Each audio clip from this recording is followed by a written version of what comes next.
បាទជំរាបសួរពុកម៉ែបងប្អូនអ៊ំពូមីងក្នុងវីដេអូនេះដែរខ្ញុំបាទសូមនិយាយអំពីអត្ថប្រយោជន៍ជាច្រើនរបស់ដើមមនខ្ញុំជឿថាពុកម៉ែបងប្អូនមួយចំនួនច្បាស់ជាបានដឹងហើយអំពីអត្ថប្រយោជន៍របស់ដើមមន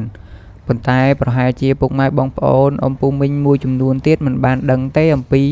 អត្ថប្រយោជន៍នៃរុក្ខជាតិមននេះមានសារៈសំខាន់យ៉ាងណានោះជាដំបូងខ្ញុំសូមនិយាយអំពីអត្ថប្រយោជន៍នៃដើមនិងស្លឹករបស់រុក្ខជាតិមនជាក់ស្ដែងស្លឹកមនគឺត្រូវបានគេប្រើប្រាស់សម្រាប់យកទៅចិញ្ចឹមដង្កូវនាងដើម្បីបានផលផលិតជាសូត្រសម្រាប់ធ្វើជាសំពត់ហូលផាមួងផ្សេងៗមិនត្រឹមតែប៉ុណ្ណោះស្លឹកនិងដើមមនក៏ជាឱសថបុរាណផងដែរពុកម៉ែបងប្អូនដែលមានជំងឺគ្រុនពោះវៀនឈឺក្រពះមេរោគក្នុងពោះវៀនចុកសៀតណែនក្នុងទ្រូងក្តៅក្នុងពងបែកមាត់ជាដើមសូមពុកម៉ែបងប្អូនបេះស្លឹកមនមួយក្តាប់ដៃយកទៅកិនឬបុកឲ្យម៉ត់ហើយយកទៅលាយជាមួយទឹកដូងខ្ចី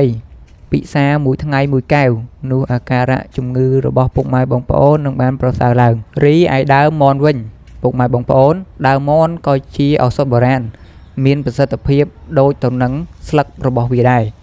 គ្រាន់តែរបៀបប្រើខុសគ្នាពុកម៉ែបងប្អូនកាប់យកដើមមននេះហាលឲ្យស្ងួតក៏បានយកទាំងស្រស់ក៏បានយកទៅដាំទឹកពិ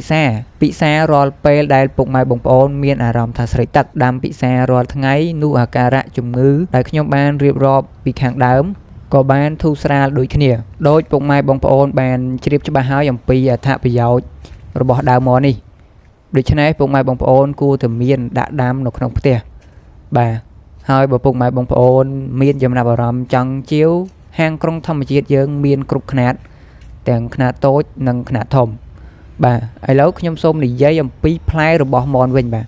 ផ្លែរបស់មនក៏មានសារៈសំខាន់ខ្លាំងណាស់ដែរបាទផ្លែមនមានអត្ថប្រយោជន៍ដូចជាជំនួយដល់ប្រព័ន្ធរំលាយអាហារបន្ថយសម្ពាធឈាម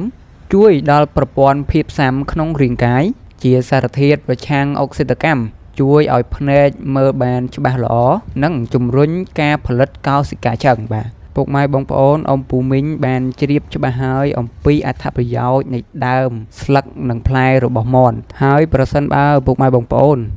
មានចំណាប់អារម្មណ៍ចង់ជាវដើមមននេះយកទៅដាក់ដាំក្នុងផ្ទះមួយដើមពីរដើមឬពុកម៉ែបងប្អូន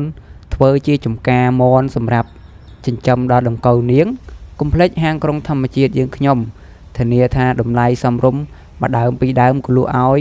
ប្រមាណ1000ដើមពុកម៉ែបងប្អូនត្រូវការក៏ហាងក្រុងធម្មជាតិយើងផ្គត់ផ្គង់ឲ្យបានដូចគ្នាបាទសូមអរគុណនិងសូមជម្រាបលាពុកម៉ែបងប្អូន